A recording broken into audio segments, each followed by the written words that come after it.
At She Can, we lead with women's stories. We interview women from all over the world to understand how they got to where they are today, to be role models and mentors for others, because it's easier to be what you can see. I'm really excited to talk to Amy Knight, the CEO and founder of Must Have Ideas, one of UK's fastest growing online retailers. Amy, your family run, you started this in your living room. You've come a really long way. You're Forbes 30 under 30. You've achieved an incredible amount in a really short amount of time. Tell us a bit more about your journey and where you are now. Yeah, okay. Well, thank you for having me. I'm Amy, like you said, one of the founders of Must Have Ideas. So we are an e-commerce business selling cleaning products, homeware solutions, storage solutions, garden products to people across the UK. Our products are innovative and a little bit different. They're not the sort of thing that you would find in big supermarkets. And we sell primarily through digital advertising. We do some more traditional advertising as well, but the majority of our marketing is focused on paid ads across Meta and TikTok. So we really kind of focus on products that are highly demonstrable. We want to show you a problem that you didn't even know you had, and we've already solved it for you, all within a 30-second video. Which, yeah, that's kind of what we're all about. So the three of us, there's three founders, and we worked together previously in a previous business selling eco-friendly cleaning products to home shopping TV. Yeah. And that business had started to test running ads on Facebook as it was then, and we saw some really good potential. So we left that business, started Must Have Ideas, and felt that digital advertising was the future and that's what we should be doing. So that's what we focused on. And given that we had experience in home shopping TV, our kind of expertise was in video commerce. So it really kind of lended itself to creating social ads really and creating those videos. Okay, on TV it might have been 9-minute presentations and these are 30-second videos, but really it's selling through video. Yeah. So yeah, we started creating content and ordered our first order of our first product, which was called the Hygiene Hero. And I got onto YouTube and started, watching videos on how to run ads on Meta and kind of taught myself that side of things. And then, yeah, we've grown incredibly quickly from there, really. We started 6 years ago now, and now we've got 140 people in the business and a massive warehouse and 200 products in the range. Amy, I want you to show off a little. You started in your living room 6 years ago, and now you turn over something like 60 million pounds a year, right? You spend an enormous amount of advertising on Meta and TikTok, and you really base it on data. So you really leverage your data. So I would love for you to talk about that a little bit, because it's an incredibly nifty thing that you're doing, and you've grown so fast, and it's really a model that you've shown is unbelievably scalable in a short amount of time. Also because, of course, you're launching 6 new products every month, and you're launching products that people want, obviously. Yeah, so we are across the entire business incredibly data driven. So there are something ridiculous like 70 screens around the business that have got various dashboards on and bits of data so that everybody can see what's going on. But yeah, we don't make a single decision that isn't backed up by data. So everything we do, we test. So we're constantly testing the website and our advertising and our emails, and whatever shows the best results in the data, that's what we go with, whether we like the result or not. Sometimes you get a result and you think, oh, I kind of wished it was the other one. Yeah. But yeah, every decision we make is using the data, and we're really kind of looking into, particularly with our advertising, looking into it in great detail and looking at what's working and what's not. And it's really important to us that we know exactly what's working and exactly what's not working, so that we know what we should be scaling and what we shouldn't be. Rather than just kind of looking at things on a kind of holistic, overall level, we're kind of really digging into particular products. And then we're also kind of using it in other areas of the business as well. So the customer service team and the dispatch team, and everything is driven by that data, and we're looking at that data to look at what's working and not what's not working, and how we can make things more efficient so that every part of the business is working as effectively as it can be. And Amy, you've just talked about that customer service. That to you is unbelievably important. You promise a quick delivery, money back guarantee, and hassle-free returns. Talk to us a little bit about your customer service attitude and how that trickles down, and why that's so successful for you. Yeah, so our kind of customer services is something I'm very passionate about. I think without people, a business can't exist and can't succeed. You need customers and you need your team. So I think it's very important that you look after both of those. So our customer service team are fully empowered to do whatever they need to do to ensure that the customer is happy. So we have our 2 working day delivery promise, which means your order will be delivered within 2 working days or it's free. So if you order on a Monday morning, it'll be with you by Wednesday, or you just get to keep it and we'll refund you. Yeah, we have a 100-day returns window, because we've all been there where we've not quite returned something within the 2 weeks and it's just not quite long enough. So yeah, it's very easy to return. Our customer services are open from 8 a.m. till midnight, 7 days a week. So it's really easy to get in touch with us. It's not like, you've got to call in your lunch break because we close at 5. And we try to be everywhere that you might want to be in touch with us. So I find it incredibly frustrating if I'll send a business a message on Facebook and the response is, yeah, can you email us? No, I contacted you on Facebook because that's how I want to communicate with you. So we try to be everywhere that you might need us to be. So you can email us, you can phone us on a free phone number, you can message us on Facebook or Instagram or TikTok or Twitter or X as it now is. You can send us a letter, you can WhatsApp us, however you want to get in touch. There's a lovely team of people waiting to help. Amy, I love that, because I feel that, we're used to fast delivery. We have the Amazons of the world around, but it's just not that loving relationship with your customer. And I love that you made that as a bottom line of your business, because it must cost you more. It must be more complicated, but you're making it a cornerstone of your business, which I'm sure is why also you are so successful. I'm wondering, Amy, what do you feel are your top qualities that you have that really serve you every day? You're such a young, amazing founder. You've done something beforehand already. What do you feel really serves you? It's a good question. I think being driven, being kind of, the usual kind of organized and effective. And I think you've got to be able to juggle 100 different things at once. But I think also knowing your weaknesses and knowing not being the smartest person in the room, and knowing that you've got a good team around you, and that they're there to bring their expertise, and being able to go, actually, you're going to do a better job of that than I am, so you do that and I'll focus on this, I think is important. I don't think you can do everything, and I think being able to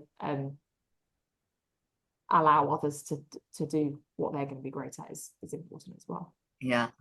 Amy, what do you feel are your biggest challenges, and how do you sort of deal with them? I think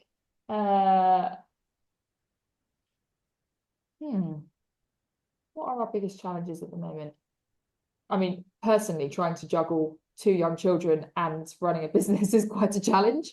I have a almost 5-year-old and a almost 18-month-old. So trying to deal with their social lives and everything that they've got going on, as well as a business, is incredibly challenging. I think there's always kind of logistic challenges. I mean, a lot of our products come from overseas, so there's been various issues since COVID, really, with shipping and the price of shipping, and that always presents with challenges when you're kind of shipping things from overseas. Until recently, storage issues. We've never been in a premises that seems to be big enough for us, so fitting everything and everyone in has been challenging, but hopefully we're in a place big enough for us for at least a little while now, so we can relax. But yeah, I think at the moment we're in a really good place, but we've obviously had a lot of challenges as the business has grown, particularly when we were smaller, in terms of managing cash flow as a kind of small growing business can be challenging, especially when we're funding products so far ahead of time.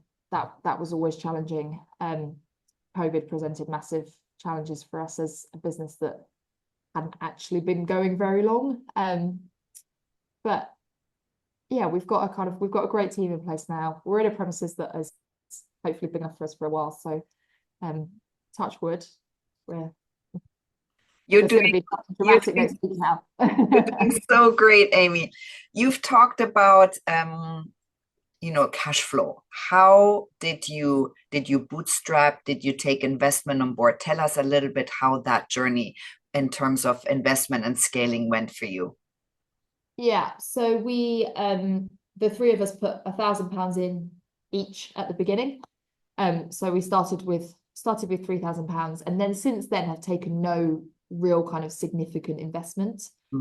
We've had leases on equipment and things like that, and a few kind of smaller things, but no real significant funding. So it has been a case of really carefully managing cash flow so that we can fund that growth without running out of money, really. But yeah, I think initially it was really challenging, but not having that security blanket of funding in place, I think also helps us to, well, certainly initially helps us to be successful, because you're so cautious around what you're spending, but also so keen on making sure that you are making money from day one, which we were, because we had no other choice. There was no funding in the background that was going to save us. So yeah, I think it contributed to the success ultimately. Amy, I think you should write a how-to on how you made $3,000 into 60 million in 6 years. That would be a really interesting. If we had more time, we should drill into this because it is amazing. Amy, what would you describe your leadership style as? You said you're a mom, you're working with your husband and another partner. How do you feel you are as a leader, and how does that trickle down? I think it's important to lead with kindness, and I hope that I do that. That doesn't mean you can't, put your foot down and be more serious when you need to be. But I think, having respect for your team and treating them with kindness ultimately, firstly, it's the right thing to do, but also you're going to get better work out of people if they're enjoying coming to work. I think we like to look after the team. They're part of the reason why we're here. They're very important, and we couldn't do it without them. So we like to put great perks in place, and we've got a really good perks package. Things like free breakfast every morning and monthly car washing goes down very well. And we're also one of a few employers in the UK that pay the real living wage rather than the kind of government minimum wage, just because it's the right thing to do. So I think we put a lot of emphasis on trying to look after the team and making sure they're happy at work, because you spend so much time at work, and I want everybody to be happy, and I want them to stay, and I want them to do a great job. So yeah, it's yeah, I think with kindness, I hope. Yeah. And we know happy employees have bigger output, and you seem to be doing it so well because you really are always on the side of what's the right thing. What would you say are you most proud of to date? Aside from my children, obviously. I think when we were recently listed in the Sunday Times as one of the 100 fastest growing businesses. Yeah. And I was also just before that profiled in the Sunday Times. I think that was quite a big like whoa moment, you know, seeing your name in a paper like that was quite a proud moment, I think. I mean, there's been various times along the last 6 years, but yeah, that was quite a like, okay, maybe we've made it moment. Definitely. Amy, so what top tips would you give to young or new entrepreneurs that just start out? If you look back on your journey, what would you tell them? I would tell them just go for it and don't doubt yourself. And I think if you're lacking in confidence, act like you aren't, and eventually you won't be. I think you've just got to throw yourself into as many uncomfortable situations, and eventually the confidence comes. And I think just going for it. Like you just don't know until you try. I think yeah, get a good team around you, um, look after people and test. Yeah. All for us, it's all about testing, like just trying loads of different things and seeing what works. Testing data. Yeah. Yeah. Amy, what do you feel is the best advice you've ever received? Advice I've ever received. Um,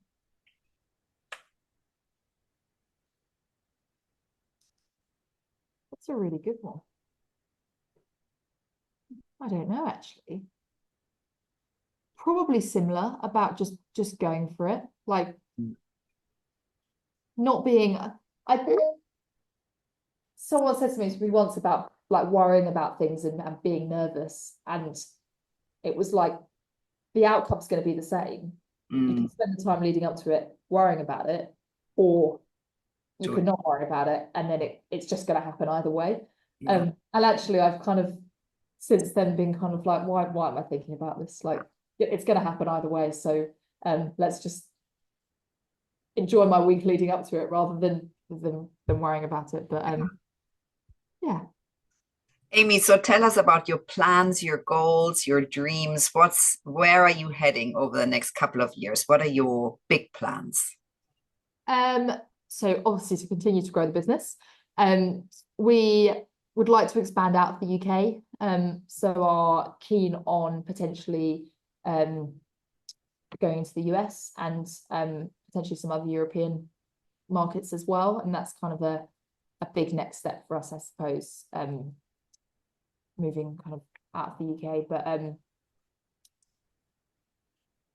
yeah, just keep going and keep growing the business, keep adding more products, potentially other revenue streams as well. We're looking at different ways that we can get the brand in front of customers outside of digital, which we've been quite focused on initially. But yeah, I think expanding outside of the UK is the next kind of big project. Yeah, amazing, Amy. What do you want people that listen to this conversation? What would you like them to walk away with?